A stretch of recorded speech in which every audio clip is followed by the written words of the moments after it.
how to play Frame. This is a social art deduction game. It's all about trust and deception.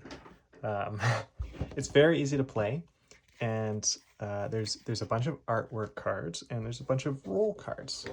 And really your objective is to score points by guessing other people's artwork as well as drawing other people to guess yours. So you're gonna place out 6 pieces of art and count as you go. 1, 2, 3, 4, 5, 6. Now give everyone a chance to view the lovely art, and that's okay. Just gonna move them in the center here.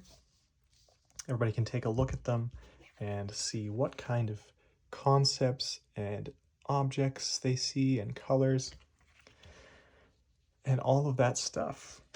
And then you're gonna give everybody a roll, and they keep it secret, right? Everybody's got a roll. You can play with up to 7 players. Everybody secretly looks at theirs and it has a number on it, 1 through 6.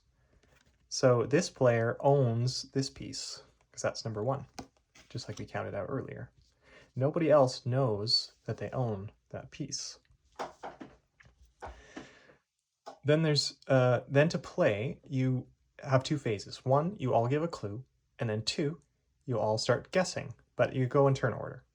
So let's say you choose this player to start with the clue phase, starting with them and going around clockwise.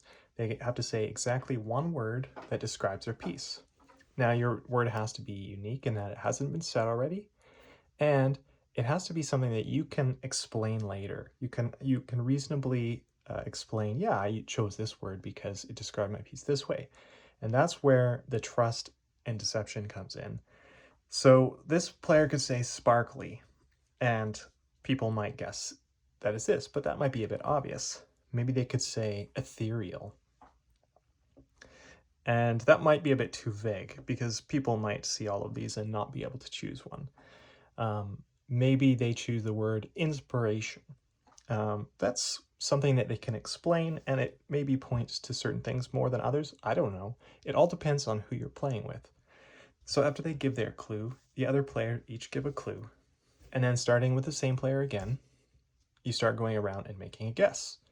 So this player might guess, hey, are you number 3? Is this your piece? If they say no, they have to answer honestly.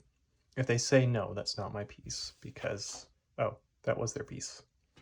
Let's say they ask this player. They know their number is 4, so they say no, that's not my piece. This player you guessed gets a point because you guessed theirs wrong.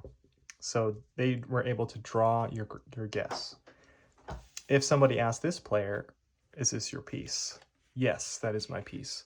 You take that piece and you get it, and it's worth 2 points. So these are worth 1 point, these are worth 2 points. And then this player could just put their number here to indicate, okay, that one's done. This player still gets to take their turn to guess as it goes around. You know, they might guess, this player said ethereal, I guess. They might guess, is this one yours? Then you go around and you just continuously go around until only one player remains unrevealed. So maybe this one's been revealed, this one's been revealed, then that's the end of the game. And you count up points. Again, these are worth 1 point, and guessing someone's artwork is worth 2. There is a twist, however. One of the roles is the fraud. The fraud isn't going to exist in every game because there's 7 roles, and unless you have 7 players, then obviously 1 must be the fraud. But you never know if somebody's the fraud, and what they are doing is they're just making up a word to try to draw guesses, try to get people to give them as many points as they possibly can. If you are guessing people's artwork, you could instead ask, maybe this player is secretly the fraud. Maybe people have guessed theirs and they haven't been able to get it. Then they ask, hey, are you the fraud? They have to answer honestly. And if they are, you get the card to indicate you get 2 points. If you manage to stay to the end without anyone guessing that you're the fraud, then you get 2 points for holding on to it and keeping it a secret. So there you go, that's Frame. I recommend you play maybe 4 games, see who has the most wins, and yeah, I hope you have fun with this little social game that I made.